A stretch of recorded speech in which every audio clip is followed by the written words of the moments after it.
1년에 단 한 번 신용점수 30점을 올릴 수 있는 기회에 대해서 여러분들에게 바로 알려드리도록 하겠습니다. 생활정보 드리는 보업주부입니다. 영상 보시기 전에 좋아요 한 번씩 부탁드리겠습니다. 보업주부. 신용등급제에서 신용점수제로 바뀌면서 많은 변화들이 있었던 것 같아요. 어떤 분들은 많이 오르시고 어떤 분들은 떨어지시고, 아무튼 간에 신용점수를 올린다는 게 그렇게 쉽지는 않잖아요. 그 올크레딧 기준으로 말씀을 일단 드려보자면은, 신용점수를 단기간에 올릴 수 있는 방법이 있긴 있지만 그게 한정적이잖아요. 오늘 소개해드릴 것은 여러분들이 많이 알고 계실 방법이에요. 바로 그 즉시 최대 30점까지 올릴 수 있는 방법인데, 이 영상을 이미 보신 분들이라면 대부분의 보업주부 채널 구독자님들께서는 이미 한 번씩 하셨을 거라고 생각이 듭니다. 그것은 바로 신용성향 설문조사입니다. 이게 어떤 거냐면요, K11 올크레딧과 서울대학교가 같이 공동 연구를 해서 이제 만든 일종의 신용평가 방법 중에 하나인데요. 대표적으로는 이제 크게 두 가지 요인, 자기통제와 위험감수 그 요소를 가지고 심리 성향을 분석을 해서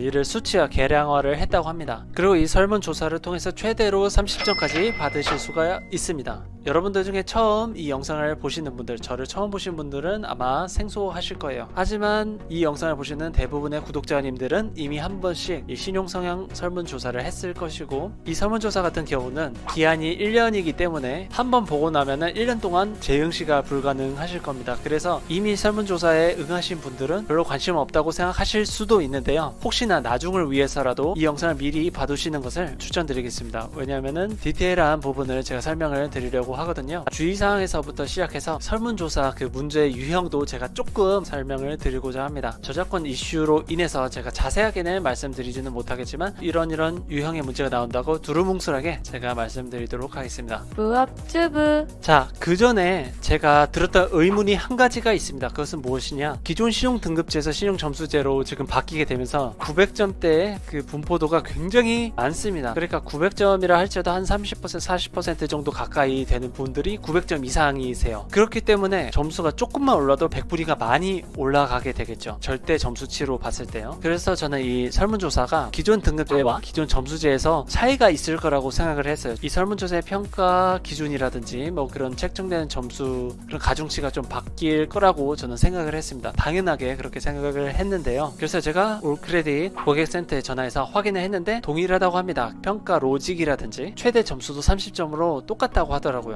진짜 이게 사실이라면 여러분들이 조금만 점수를 확보를 하면은 100분위가 기존 등급제에서보다 이 점수제에서 더 많이 아마 점핑을 하실 수 있을 거라고 생각이 들어요. 아무튼 기존과 동일하다고 봤을 때 이 설문조사에서 만점 30점을 받게 되면은 여러분들이 100분위가 많이 상승을 할 거라고 저는 생각이 듭니다. 물론 이 평가 로직 자체가 뭐 상대적으로 적용이 될지 절대적으로 적용이 될지는 그 부분에 대해서 저는 모릅니다. 어찌됐건 고고익선이죠. 높은 점수를 받을수록 좋은 거니까요. 여러분들 바로 지금 출발하도록 하겠습니다. 보업주부. 자, 그렇다면 일단 주의사항부터 제가 말씀드리도록 하겠습니다. 굉장히 중요한 부분이기도 하고, 이거를 잘못하면 1년 동안 가점 0점, 그 설문조사로 인한 가점을 받지 못한 채 그대로 쭉 흘러갈 수도 있으니까 꼭 이 부분을 참고를 해두시면 되겠습니다. 5가지 정도로 정리를 할 수가 있는데요. 주의사항 첫 번째, 설문조사 응시 후에 1년 동안 재응시가 불가능합니다. 그렇기 때문에 한번 보고 나면은 1년 동안 그 점수가 그대로 유지가 돼요. 그래서 여기에서 점수를 낮게 받아버리면은 뭔가 체크를 잘못한 것 같아서 다시 하고 싶은데 그게 불가능하다는 점 여러분들이 참고를 하시면 되겠습니다. 자, 두 번째, 혹시나 스마트폰으로 하든 PC로 여러분들이 설문조사를 하시다가 인터넷이 끊어지게 되면은 0점입니다. 그리고 재응시가 물론 불가능합니다. 자, 여러분들 그렇기 때문에 핸드폰으로 많이 하다가 뭐 전화가 와버리면은 이게 튕길 수도 있으니까 그러면은 진짜 1년치가 다 날아가 버리거든요. 그래서 저는 PC로 설문조사를 하시는 게 조금 더 안전하지 않을까라는 생각이 듭니다. 세 번째는 이게 앱으로, 웹으로, PC로 어찌됐건 동시에 로그인을 하면 튕기게 되거든요. 그렇기 때문에 PC로 설문조사를 하고 계셨는데 스마트폰 앱으로 로그인을 시도했다 그러면 튕겨버리면은 1년치가 또 날아가 버리는 그런 경우가 발생하게 됩니다. 네 번째, 이거 진짜 중요합니다. 제한 시간 내에 풀지 못하면은 0점을 아마 받으실 겁니다. 이 설문조사 같은 경우는 1부 25문제, 2부 89문제로 총 114문제가 준비되어 있는데요. 25문제에 5분으로 책정이 되어 있습니다. 그렇기 때문에 5분 안에 25문제를 다 체크를 하셔야 되는데요. 꼭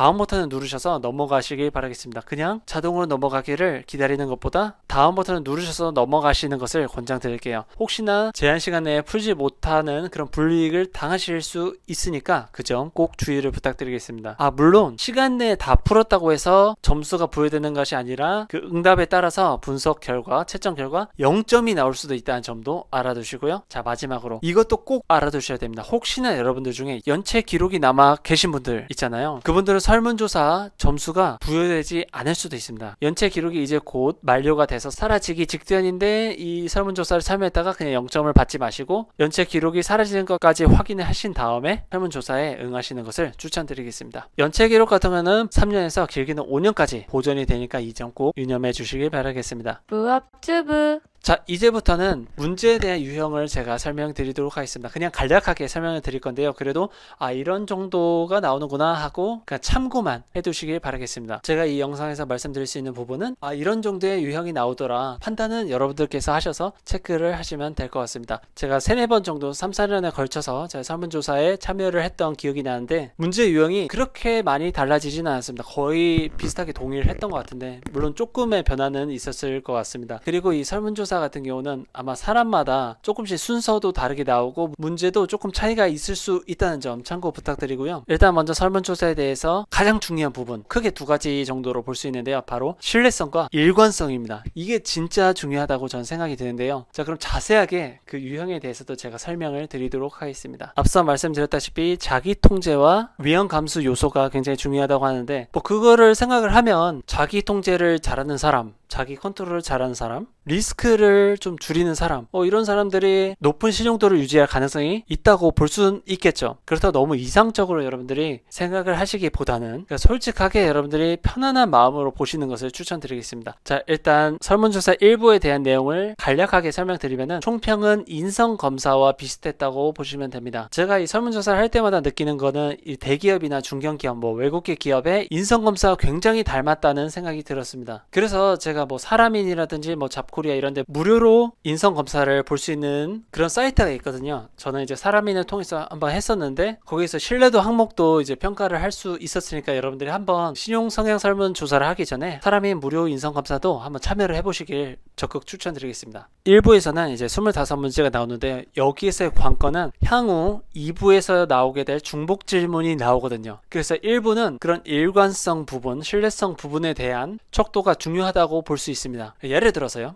1부에서 나는 최신 기기를 잘 다룰 수 있다 이런 문제가 나왔을 때 이제 5가지 항목이 있어요. 매우 그렇다, 보통 그렇지 않다, 매우 그렇지 않다. 거기서 찍었던 그 답을 잘 기억을 해 두셔야 되는 게 2부에서도 또 똑같이 나올 때가 있거든요. 그렇기 때문에 여러분들이 이거는 오히려 마음을 편안하게 보시면서 자연스럽게 찍는 게 오히려 더 나을까라는 생각이 들었습니다. 아무튼 종합적으로 1부에서는 인성검사, 향후 2부 설문조사에서 또 나오게 될 그런 일관성, 신뢰성 관련된 설문 항목이 나오니까요. 여러분들이 이 점을 꼭 기억을 해 두셔야 됩니다. 물론 취업 관련 인성 검사지만 꽤 비슷한 부분도 있거든요. 그래서 참고 삼아 한번 해보시고 일관적으로 내가 잘 하는지 그 척도도 한번 볼 수 있습니다. 단 이 사람이 무료 인성 검사 같은 경우는 한 달에 한 번인가 하여튼 주기가 정해져 있습니다. 그래서 이것도 한번 보고 나서 얼마 동안 볼 수 없기 때문에 여러분들이 이것도 꼭 참고 부탁드리고요. 자, 그럼 2부 설문조사에 대해서 간략하게 설명드리도록 하겠습니다. 무압주부 지금부터는 제가 가볍게 훑고 넘어가도록 하겠습니다. 2부에서는 89문제가 나오고요. 일관성, 신뢰성 관련된 문제가 기존 1부에서 나왔던 질문이 또 똑같이 나올 때도 있고 2부 내에서도 반복된 질문이 나올 수가 있습니다. 또한 이 부분은 꼭 기억을 해두세요. 이런 질문도 나올 수가 있어요. 예를 들어 나는 잘 웃는다 이런 질문이 있는 반면 나는 잘 웃지 않는다 이런 질문이 이렇게 나올 수가 있어요. 그러니까 답을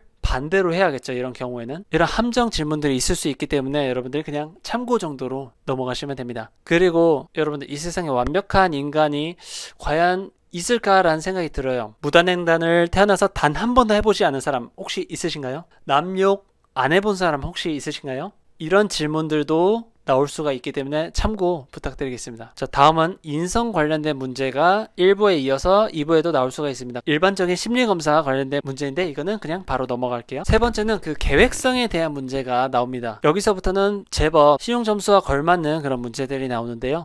예를 들어 나는 철두철미하게 계획을 세운다 라는 식의 문제들이 나옵니다. 그 다음은 돈 통제, 소비, 지출 성향에 대한 문제들이 나오는데요. 나는 가계부를 뭐 매일 쓴다, 빡세게 쓴다, 뭐 이런 문제가 나온다든지, 뭐 사고 싶은 물건 있으면 이걸 반드시 사야 된다, 뭐 이런 문제들이 나옵니다. 자, 그리고 돈을 대하는 자세에 대해서도 나옵니다. 뭐 돈이 내 인생에서 정말 중요하다, 돈이 뭐 행복을 가져다 줄 것이다, 돈이 모든 것을 뭐 해결해 줄 것이다 라는 등등의 문제들이 나오게 됩니다. 그리고 뭐 미래 불안, 후회에 대한 내용도 나오는데요. 뭐 나는 돈을 쓰고 뭐 후회한 적이 있다든지, 돈이 없으면 불안할 것이다 라든지, 돈이 없으면 불안할 것이다 라는 식의 문제도 나올 수가 있습니다. 두루뭉술하게 이 정도 수준에서 나온다, 뭐 그냥 뻔한 문제들일 수도 있는데요. 여러분들이 전략을 세워서 찍으시거나 아니면 그냥 복잡하게 생각하지 않고 마음 편히 임하시는 것이 오히려 더 높은 점수를 가져다 줄 수도 있습니다. 한 가지 팁을 드리자면요, 보통 한 페이지당 25문제가 나오고 5분 안에 선택을 해야 되는데요, 이게 비교적 빨리 찍는 경우가 있어요. 그러면은 여러분들이 한번 다시 처음으로 되돌아가서 혹시나 중복되는 질문에서 혹시나 다르게 한 것이 있는지 확인을 하시면 더욱 좋겠죠. 그리고 절대로 그냥 가만히 두지 마시고 꼭 다음 버튼을 누르셔서 꼭 넘어가시길 바라겠습니다. 무업주부